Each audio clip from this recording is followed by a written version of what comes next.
Introduction.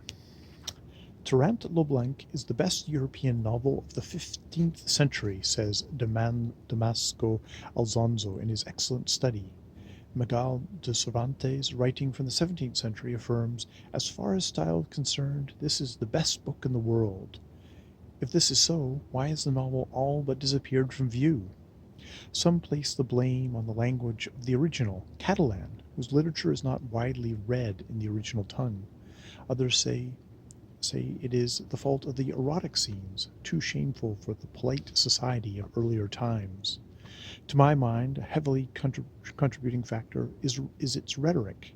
As Joseph Valeth says, within this work may be found religious and philosophical discourses, speeches and disputations, formal debates, documents and papers, formal challenges and replies, dramatic lamentations, long and fervent prayers, and allusions to classical Latin authors, to biblical characters, and to figures prominent in medieval literature. He goes on to say that if the novelist had omitted many of these elements, his book would have been in that case have been reduced to approximately 1/4 of its present size, but quite probably it would be now considered a masterpiece of narration and dialogue. Such has been the aim of this translation. The storyline has been slightly abridged, but the most dramatic change is that most of the rhetoric has been eliminated. If the reader's literary palate is tickled by this version, and if he would like to read the entire manuscript in English, he is referred to the version by David Rosenthal, or even the more complete translation by Ray La Fontaine. Who was the author of this spicy, brutally realistic novel of kings and knights of the 15th century? We know that Jonat Martorell,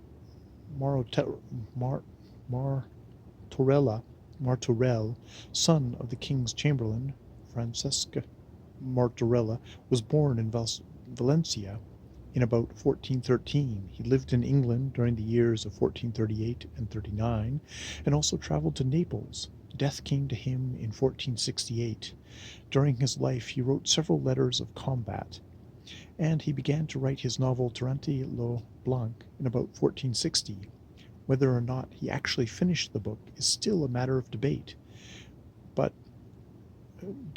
for it was not published during his lifetime. Another writer, Martí Jean de Galba, adds his name as a second author, and says that he wrote the last 1/4 of the book, but he died 6 months before it was published, and his contribution, if any, is questionable. What was the success of this novel? Only 715 copies were printed in its initial run in 1490, and apparently all were sold. A second edition did not appear until 1497. An abridged translation into Spanish was finally produced in 1511, and no further Spanish edition appeared until the 20th century. It was translated into Italian in the 16th century, into French in the 17th century, and finally into English late in the 20th century. Of interest is the fact that soon after the appearance of Tarrant Leblanc, and throughout the 16th century, Spain was flooded with novels of chivalry, but these were of a quite different nature. Although the major characters are also knights highly instilled with a code of chivalry, they become involved in fantastic adventures filled with dragons, enchanters, and the like, following the lead of the French romances that were translated into Spanish beginning in the 13th century. These Spanish novels of chivalry were produced in such great number and read so widely that no less than Spain's great mystic, Saint Teresa of Avila, was for a time a voracious reader of them. While Tarrant Leblanc has no literary followers until Cervantes more than 100 years later, it does have the honor of being, quote, the earliest existing romance of chivalry printed in the peninsula. This being so, from where did Jonat Martorell receive his inspiration? Although Professor Henry Thomas notes that the tracing of sources may be only 1 degree higher than the hunting of cats, we feel impelled to relate some of the more important discoveries of literary scholarship. The first section of the book is in is in the imitation of an English romance, Guy of Warwick, in which England fights off a Danish invasion.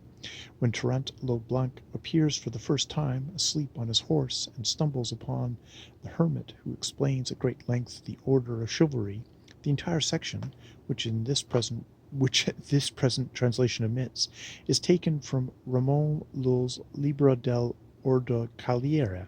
Tarrant himself may be an amalgamation of several historical figures: Roger de Flor, Richard Beauchamp, Louis IX, Peter II of Aragon, Joan Hyundai lo Blanca of Hungary, etc. Tarrant's adventures in Africa closely parallel many people, events and places, names from Roman Monteir's Chronica.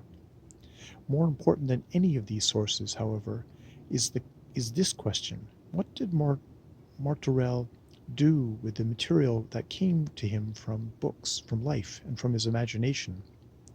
Cervantes, writing more than 100 years after Tarrant le Blanc was published, was sufficiently impressed to talk about it in his Don Quixote not once, but on two separate occasions in fairly glowing terms. Furthermore, some readers have pointed out scenes that appear to be similar in both books. Both Philippi and Don Quixote finds holes in their stockings, which leads one into great searching for a lost needle, and the other into even deeper depression.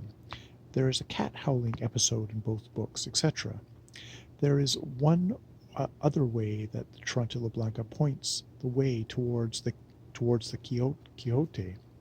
In the framework, Cervantes uses a device often found in the novels of chivalry that precede his work, stating that his book is no more than a translation from another language, while in fact the authors of those books are simply advertising the next novels they intended to write in the series, much as the Hardy Boys or Nancy Drew series advertise in the final pages of each novel.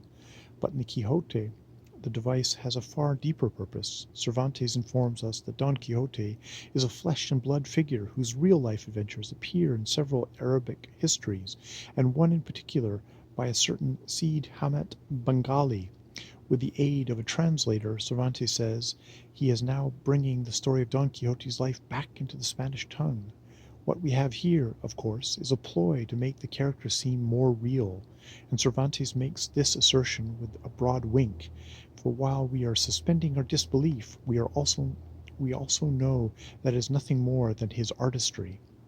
And what of Tarrant le Blanc? According to Martorell's dedication, his book is also a translation from the English original. He is translating into Portuguese, and from the Portuguese into Catalan. But where is the English original from which this book is simply a translation? There is no character in English literature or history named Tarrant le Blanc, and discounting the beginning pages taken from the Guy of Warwick romance, there is no book in English from which this one has been translated. As for the translations into Portuguese, there is no book about Tarrant in that language.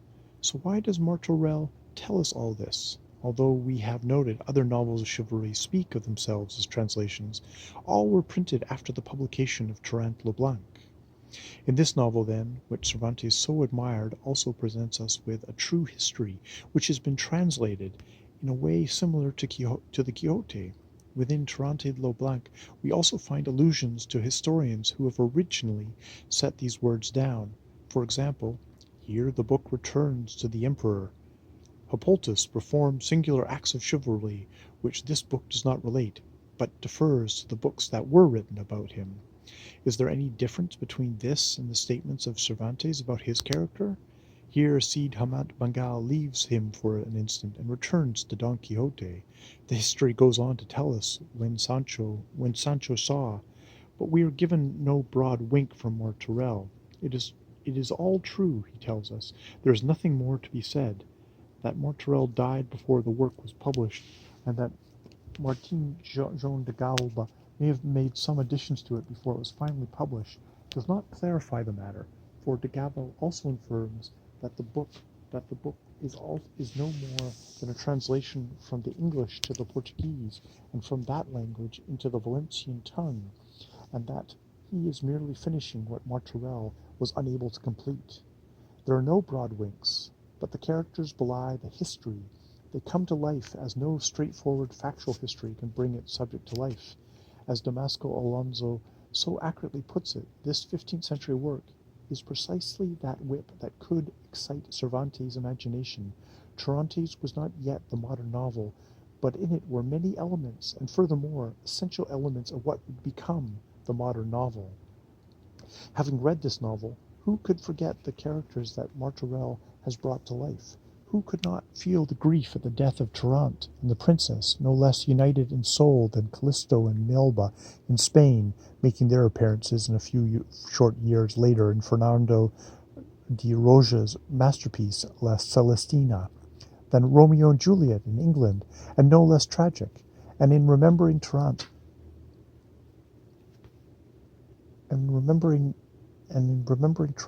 who would not smile at the thought of him serving as a go-between between Prince Philippe and the Infantata Ricomana? Could anyone be more delightful than the forthright Palarin de Vida, whose name translates literally as pleasure of my life?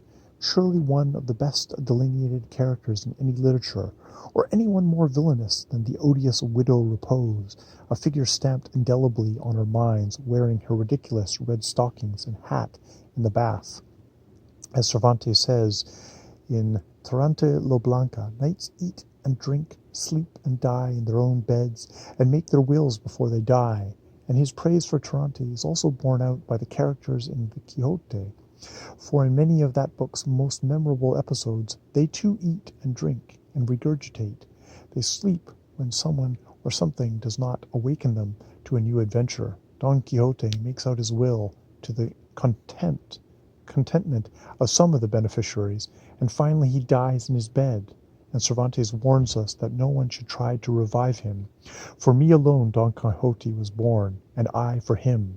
We two alone are as one. This identification of the author with his work was felt no less keenly by Martorell, as he says in his dedication, and so that no one else may be blamed if errors are found in this work, I, Jonat Martorell, knight, alone wish to bear the responsibility, and no one else with me, for this work which has been set down by myself alone. If Don Quixote's Dulcinea did not exist until she took form in his, or in Cervantes' mind, or the windmill that was a giant, or the cave of Montesnos, they have now come into existence in the mind of every reader of that novel. So may Tarante and his men, the princess, the emperor, Palarin de Vida, also come to life alongside the gentle and not so gentle folks of Cervantes in every reader's imagination. Let me leave the reader with those words about Tarante lo Blanc by Cervantes. Take him home and read him, and you will see what I have said of him is true. Finally, a word about this English translation which brings Martorella's work full circle back into the English language from which he says he has translated it. My work was begun in 1976 and completed in 1982. Shortly afterwards, the English translation by David Rosenthal appeared, which includes most of the philosophical discourses, speeches, etc., that I have purposefully omitted. So my translation lay unmolested in a box during these past several years while the computer has been developing at a breakneck speed, now allowing this great 15th century novel to be read electronically throughout the world. What would Jonat Martorell say? And more finally, thanks to the many people who have supported me on this project and others in the past, to Walter Pattison, who awakened me to the excitement and beauty of Spanish literature, to my late friend Arturo Serrano Plaja, who made a valiant attempt to refine my tastes and who guided me through the years, to my many colleagues and friends at the University of Minnesota, and also to good memories of several of my colleagues at UCLA, my dear friends, the late Richard Reeve, John Crow, the late Donald Fogelquist, Julio Rodriguez Puertas, Enrique Rodriguez Zapatea, Carlos Ortoro, Paul Smith, and of course the incredible fine man to whom I dedicate this translation and who helped me in my darkest hour, Jose Rubina Barquia. There being so many, I will have neglected if I have neglected anyone in particular, I pray and know that they will be more than understanding. Vale, Robert S. Rudder, Claremont, California, November 1995. And that is the introduction to Trante Lo Blanca. And it's interesting that it's 1995 because this is from Project Gutenberg. But I guess we will find out. All right, more videos later.